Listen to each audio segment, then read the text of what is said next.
কঠিন কিয়ামতের দিন বন্ধু মা বাপ ভাই আত্মীয় স্বজন সেদিন কেউ কাউকে চিনতে পারবে না। মানে মোট নামে মহব্বতটা চূর্ণ বিচূর্ণ হয়ে যাবে। সেদিন আর কি হবে এখনো কিন্তু আমি তাফসীরে ঢুকিনি, আপনাদেরকে ভূমিকাতে আছি। এখন ঘটনা হলো কি, এরপরে ঘটনা হবে যে মানুষ সব নাঙ্গা হয়ে দাঁড়িয়ে থাকবে, কেউ কাউকে চিনতে পারবে না। আমার আল্লাহ তাবারক ওয়া তাআলা বলবেন, হাসরবাসীরে তোদেরকে দুনিয়াতে পাঠিয়েছিলাম, দুনিয়া থেকে কেমন আমল করেছো, এখন তোমাদের কাছে আমার হিসাব আছে, হিসাব দিতে হবে। হাসরবাসীরে দুনিয়া থেকে কোরআনের মোতাবিক চলেছো, বিশ্ব নবীকে মেনেছো, আমার কথাকে শুনেছো, কোরআনের মোতাবেক কে চলেছো। হাসরবাসী তোমাদের আমলনামা আমি লিখেছি, নাও তোমাদের আমলনামা রেডি করেছি। হাসরবাসীরা দাঁড়িয়ে থাকবে, সেদিন কিন্তু কেউ কাউকে মনে রাখতে পারবে না। বিশ্ব নবীর স্ত্রী মা আয়েশা একদিন ঘরে বসে থাকতে হু হু হু করে কাঁদতে জোরে চিৎকার করে কান্না করতে শুরু করেছে। মা আয়েশা ঘরে বসে গুনগুন করে কাঁদতে জোরে চিৎকার করে কাঁদতে শুরু করেছে। বিশ্ব নবী বলছেন, আয়েশা তুমি কান্না করছো কেন? তোমাকে কেউ কি মেরেছে? ইয়া রাসূলুল্লাহ, আমাকে কেউ মারেনি। তাহলে তুমি কান্না করছো কেন? তোমাকে কেউ কি উঁচু নিচু বড় ছোট কেউ কথা বলেছে? না।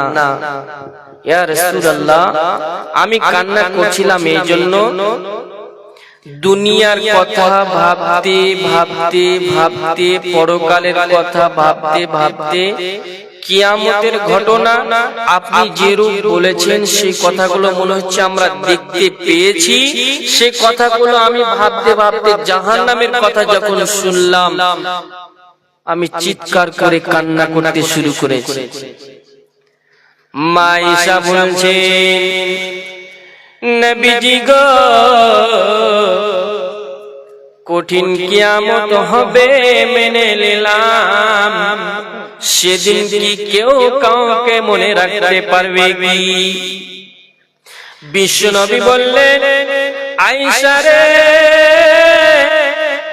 তিনটি জায়গায় এমন ভয়ানক জায়গা হবে রে আয়েশা, সেই জায়গায় কেউ কাউকে মনে রাখতে পারবে না। তার মধ্যে একটি আপনাদেরকে বলে দিই, যখন আমলনামা রেডি করানো হবে, সেদিন বলবে বান্দা তোমার আমলনামা নিয়ে নাও। দাড়ি পাল্লাতে যখন ওজন করা হবে, সেদিন সেই সময়তে কিন্তু কেউ কাউকে মনে রাখতে পারবে না। বন্ধুরে আমার, আমি জান্নাতি হব না জাহান্নামী হব, সেই সময়তে আয়েশা রে কেউ কাউকে চিনতে পারবে না রে আয়েশা। ভাইরা আমার, শেষ কথা আপনাদেরকে বলতে চাইছি, কিয়ামত এমন হবে, কিয়ামতের দিনটা এমন হবে, বাপ ভাই আত্মীয় স্বজন কেউ কাউকে আপনাকে চিনতে পারবে না। আর একটি ঘটনা বলে দিই, ঘটনাটা হলো কি, সেদিন যদি আপনার একটি নেকি যদি ভেঙে যায়, সেদিন কিন্তু মায়ের কাছে দৌড়াবেন, বাবার কাছে দৌড়াবেন, সেদিন কিন্তু বাপ ভাই কেউ আপনাকে চিনতে পারবে না। সেদিনটা এমন একটি দিন হবে। এখন শেষ কথা একটা বলি আপনাদেরকে, জাল্লা বলবে আমাকে, ওয়াসিম আকরাম নাও তোমার আমলনামা নিয়ে নাও। দেখবো আমার আমলনামাতে নামাজ পড়েছি, রোজা রেখেছি, দান খয়রাত করেছি, এই করতে করতে করতে করতে দেখবো নেকিতে নেকি ভর্তি, জাহান্নামে লিস্ট দেখবো, এই করতে করতে ওজনে দেখতে যাচ্ছি আমার একটি নেকি ভেঙেছে। কয়টি নেকি বললাম? একটি নেকির জন্য আমি ছুটবো কোথায়? আমার আল্লাহ বলবে, বান্দা দুনিয়াতে তুমি এসেছিলে ঠিক, পাঠিয়েছিলাম, আমল করেছো, তথাপি গুনাহ করেছো।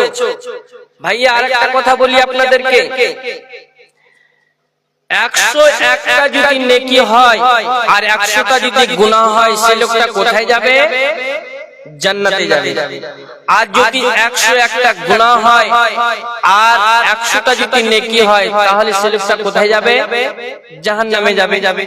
এখন ঘটনা হলো কি, কঠিন কিয়ামতের মাঠে আমার 101টা গুনাহ হয়েছে আর 100টা নেকি, আর ধরেলেন দুটি নেকির জন্য আমি জান্নাতে যেতে পারলাম না। ভাইরা আমার, কঠিন কিয়ামতের দিন আমার ভাইয়ের কাছে দৌড়াবো, ভাইয়া দুনিয়াতে তোমার জন্য আমি কত কি করেছিলাম, দুনিয়াতে তোমাকে পড়িয়েছি, মাঠে কাজ করেছি, বিদেশে কাজ করেছি, ভাই তোমাকে পড়িয়ে ডাক্তার করেছি, মাস্টার করেছি, আলেম করেছি, বক্তা করেছি। ভাই আমি একটি নেকি ভেঙে গেছে, ভাই আমাকে নেকি দাও। সে ভাই কিন্তু আপনাকে চিনতে পারবে না। কেন চিনতে পারবে না? আল্লাহ আত্মীয়তাটাকে ধ্বংস করে ফেলেছে, এই জন্য আমার ভাই আমাকে চিনতে পারবে না। ভাই বলবে কি, আমার দুনিয়াতে ভাই বলে কেউ ছিল না। বাবার কাছে যাব, বাবা সেই কথা বলবে, মায়ের কাছে যাব, মাও সেই কথা বলবে, বোনের কাছে যাব, বোনেও কথাই বলবে। এবার শেষ পর্যন্ত কেউ তো দিল না।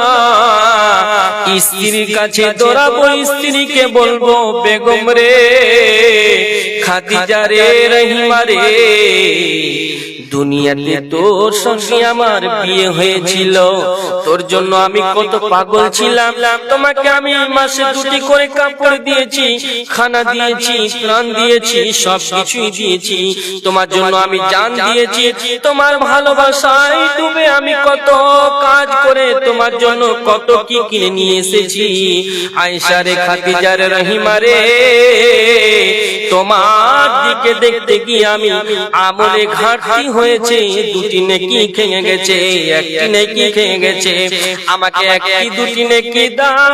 সেই স্ত্রীও বলবে, দুনিয়াতে আমার স্বামী বলে কেউ ছিল না।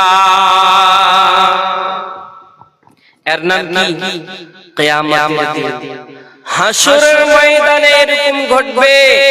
এতক্ষণ বুঝালাম, এখন শেষ সূরার দিকে দৌড়াই আমরা সবাই। আল্লাহ তাবারাক ওয়া তাআলা বলছেন, হাল আতাকা হাদিসুল গাশিয়া, আচ্ছন্নকারী কিয়ামতের খবর তোমার কাছে পৌঁছায়নি? মানে আমাদের সারা পৃথিবীর মানুষকে বুঝাতে চাইছেন, তোমাদের কাছে কি সেই দিনের খবরটা পৌঁছায়নি? তোমাদেরকে আমি একীভূত করব। আল্লাহ যখন আমাদেরকে একীভূত করবে, সেই জায়গাতে আপনার কিংবা 2 শ্রেণীর লোক হবে। কয় শ্রেণী বললাম? 2 শ্রেণী। আল্লাহ তাবারাক ওয়া তাআলা বলেন, হাল আতাকা হাদিসুল গাশিয়া, উজুহু ইয়াওমাইযিন খাশিয়া, উজুহু ইয়াওমাইযিন খাশিয়া, উজুহু ইয়াওমাইযিন নাঈমা। বন্ধুরে আমার, সেদিন 2 শ্রেণীর লোক হবে। এক ধরনের লোক হবে জান্নাতি, তাদের চেহারাগুলো কালো হবে, তাদের চেহারাগুলো অবনত হবে। আর এক শ্রেণীর লোক হবে কি, তাদের নূরে ঝকঝক করবে, তাদের চেহারাগুলো দেখে বুঝে যাবে এরাই হচ্ছে জান্নাতি। এক ধরনের চেহারা হবে, নূরে ঝকঝক করবে, দেখে মনে হবে এরা জান্নাতি, এরা জান্নাতে যাবে। আর এক ধরনের লোক কেমন হবে, তাদের মাথাগুলো নিচে হবে, কালো বিবর্ণ হয়ে যাবে, এরা জাহান্নামী হবে। আচ্ছা বলেন, এরা জাহান্নামী হলো কেন? কিসের জন্য এরা জাহান্নামের ভিতরে যাবে? এদের চেহারাগুলো কালো হলো কেন? এরপরে আমার আল্লাহ বলছেন আমিলাতুন নাসিবা। আমিলাতুন মানে হচ্ছে আমাল, নাসিবা মানে হচ্ছে ক্লান্তি। আমাল করতে করতে করতে মানুষ ক্লান্তি হয়ে যায়। তাসলা নারান হামিয়া, তাদের জন্য জ্বলন্ত আগুন জ্বলছে বন্ধুরে। আমার আল্লাহ বলছে তাদের তাসলা নারান হামিয়া, তাদের জন্য প্রজ্বলিত আগুন দাও দাও করে জ্বলছে।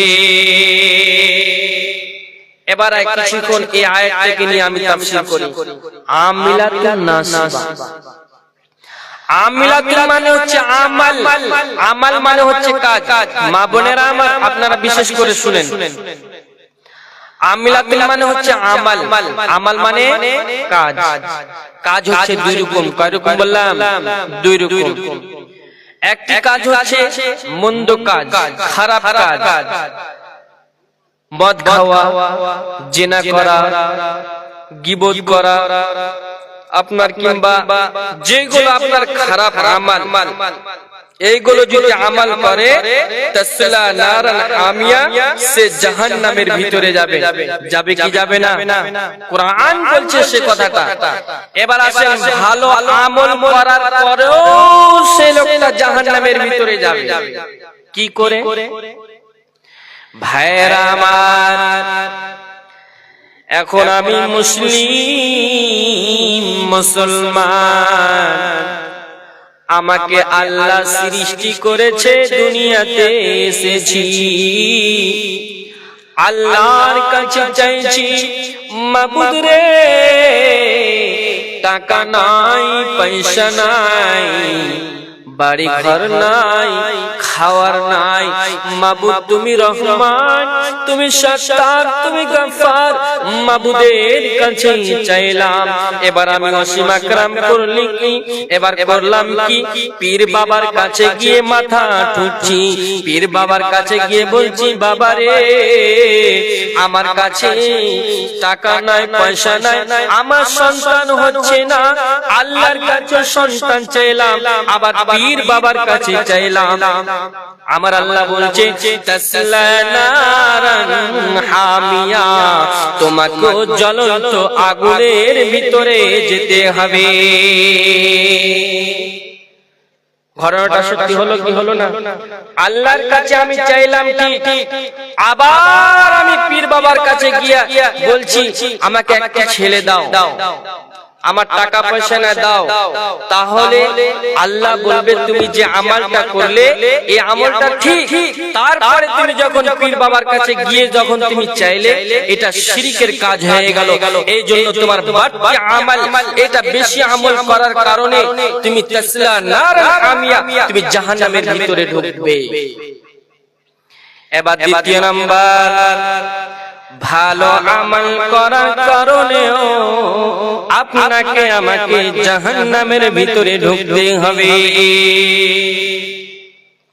সে ঘটনা হলো কি বন্ধু,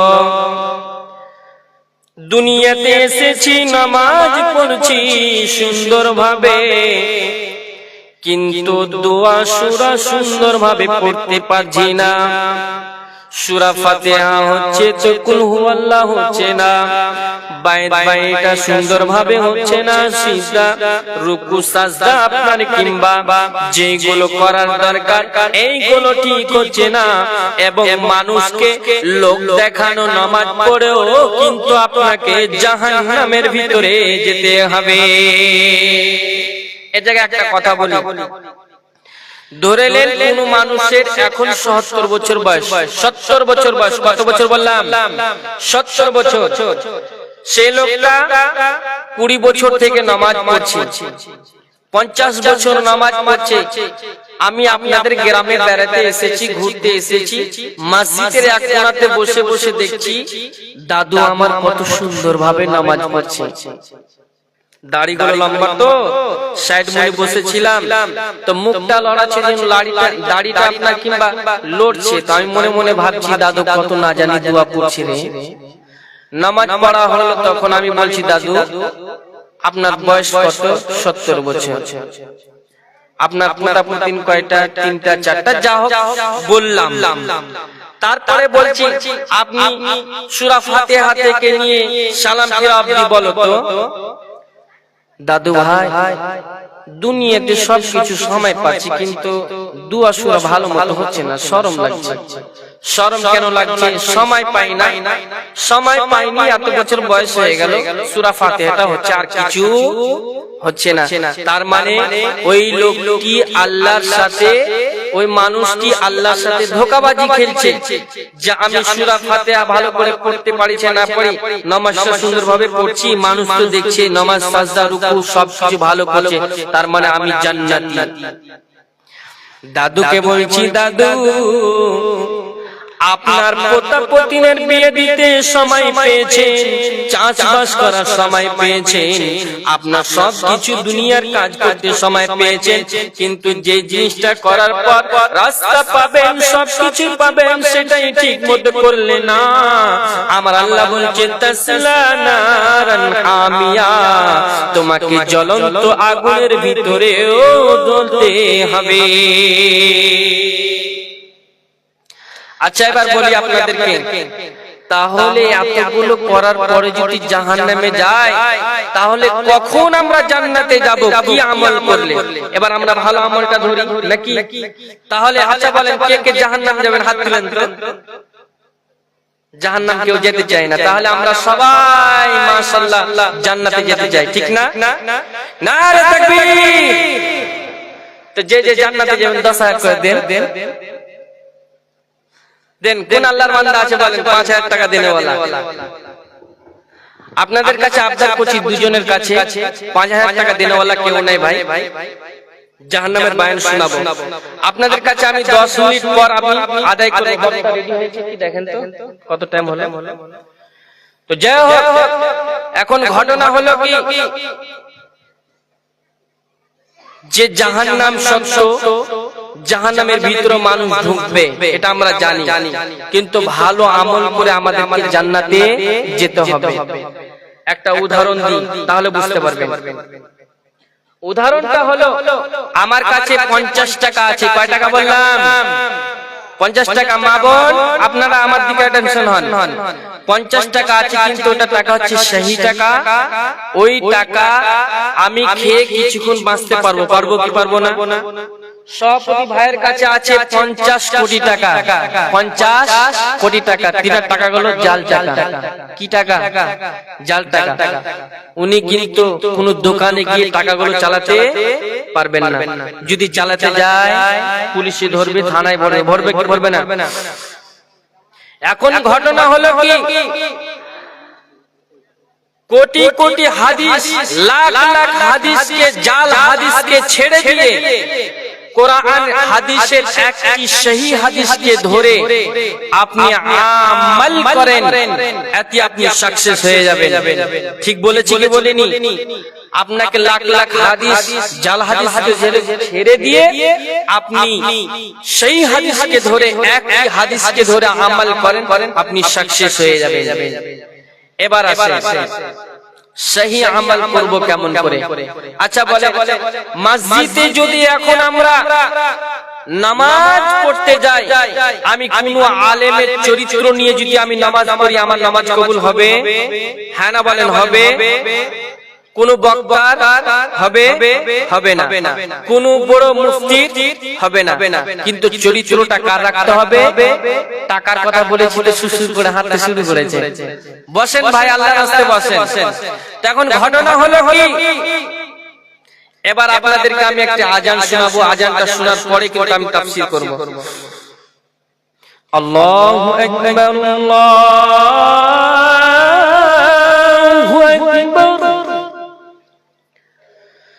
أشهد أن لا إله إلا الله أشهد أن محمد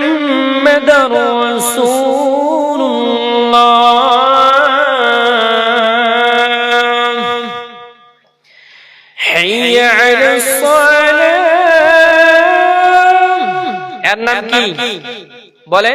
এর নাম হচ্ছে আযান।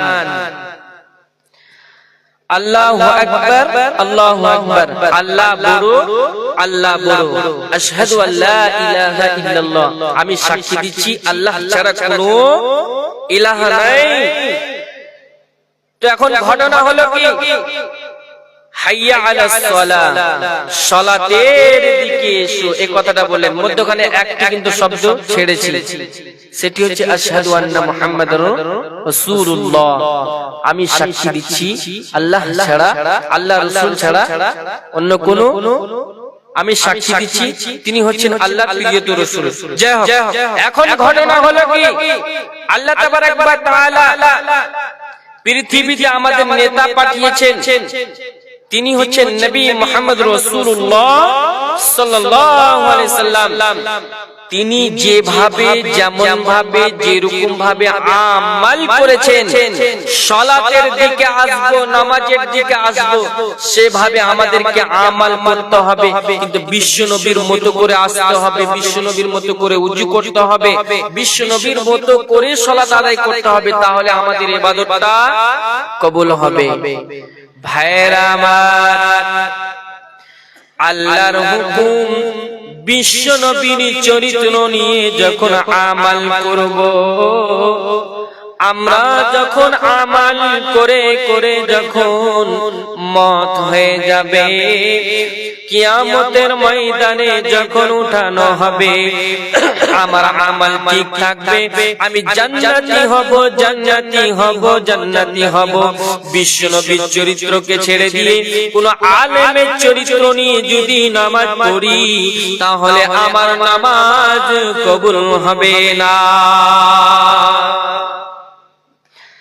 আমার তো টাইম 5 মিনিট দিয়েছেন, যাই হোক আমি সভাপতির কাছে আর 5 মিনিট চেয়ে নিচ্ছি আপনাদের কাছে। তো কথা হচ্ছে, আল্লাহ তাবারক ওয়া তাআলা জাহান্নাম বানিয়েছেন, জাহান্নাম বানিয়েছেন কি বানাননি? তো যদি এই কথাটা ছেড়ে দিই তাহলে আমার বেইজ্জতি করা হবে, কোরআনের বেইজ্জতি করা হবে, যেহেতু জাহান্নামের কথা বলতে পেলাম না। 5 মিনিটে ছেড়ে দিচ্ছি আপনাদেরকে। ভাইরা আমার, জাহান্নামীরা যখন জাহান্নামের ভিতরে ঢুকবে, জাহান্নামীদেরকে যখন জাহান্নামের ভিতরে হাঁকিয়ে হাঁকিয়ে, তাড়িয়ে তাড়িয়ে যখন নিয়ে যাওয়ানো হবে, মা বাবা ভাই বোন সবাই দেখবে আমার ছেলেকে, আমার বেটাকে, আমার পোতাকে, আমার পতিনকে জাহান্নামের ভিতরে ঢোকাচ্ছে। সেদিন কেউ কিন্তু বাঁচাতে পারবে না, আল্লাহর হুকুম। বন্ধুরে আমার, যখন জাহান্নামীরা জাহান্নামের ভিতরে ঢুকবে, তাসলা নারান হামিয়া তুসকা মিন আইনিন আনিয়া, জাহান্নামের ভিতরে যখন ঢুকবে, তাদেরকে ঠান্ডা পানি তো দূরের কথা, তাদেরকে টকবকে ঝরনা পানি হতে তাদেরকে পিলানো হবে। ভাইরা আমার, জাহান্নামের ভিতরে যখন জাহান্নামীদেরকে পানি পিলানো হবে, মানুষ তখন হবে কি বন্ধু শুনলেন? ঠোঁট গুলো গলতে গলতে, লাড়ি বুড়ি সব কিছু আছে সবগুলি গলে পড়ে যাবে রে, কিছুই থাকবে না। আল্লাহর কাছে চিৎকার করবে, মাবুদ জাহান্নামের ভিতরে ঢুকে গেলাম, কঠিন কিয়ামতের মাঠে ঢুকে গেলাম। জাহান্নামের ভিতরে যখন ঢুকেছি, জাহান্নামের ভিতরে গরম পানি খিলানো হবে, আল্লাহ আল্লাহ করে চিৎকার করবে, আল্লাহ ঠান্ডা পানি, ঠান্ডা পানি করে চিৎকার করবে। কিন্তু সেদিন কিন্তু ঠান্ডা পানি তো দূরের কথা, জাহান্নামীদেরকে ঠান্ডা পানি চিকতে দেওয়া হবে না। ভাইয়া, আপনাদের বক্তা বোধহয় চলে এসেছে। বেনামিতে 700 টাকা, নারে তাকবীর। ভাইরা আমার, আর 1000 টাকা করে দেনে वाला কেউ নাই ভাই, আল্লাহর রাস্তা আছেন। জগমায়ে জগবাটা এখানেতে ছিল, ছিল কিনা ছিল খোদা জানে, বোঝা গেল। হে আল্লাহ দয়াময়, দয়ার ভালো করে আমিন আমিন আমিন আমিন। আমি ওয়াসিম আকরাম পাপী বান্দা দোয়া দিব কত, আল্লাহ তুমি নেকি দিও তোমার মন মতো। আমিন আমিন আমিন আমিন। জাযাকাল্লাহ বারাকাল্লাহ হায়াকাল্লাহ। ঘুমায়ে যাইবে তুমি চির জনমের মতো, আর তো কোনো দিন ফিরে আসবে না। ভাইয়া এদিকে সেলিম ভাই বন্ধ করে দাও। ঘটনা হলো কি ভাই, কেউ নাই হাজার টাকা দেনেওয়ালা, আল্লাহর রাস্তা আছেন ভাই, এক দুজন কেউ নাই, হাজার টাকা দেনেওয়ালা নাই ভাই। এক এক করে উঠে 50 100 500 যে যা পারবেন। আদায় কি আগে হয়েছে, কালেকশন কি হয়নি ভাইয়া? হাজার টাকা দেনেওয়ালা দেন, কেউ নাই। আমি 30 জনের কাছে চাইছি, আর 10-20 টাকা নেই ভাই, জিলাপি খেতে দেন। নাই একজন হয়েছে, আর 500 টাকা করে বেনামিতে যা হোক। 3 জন হলে আমি 500 করে ধরছি, আর কেউ নাই ভাই। আল্লাহর রাস্তায় আসেন, 500 1000 টাকা দেনেওয়ালা আর কেউ নাই, আসেন ভাই।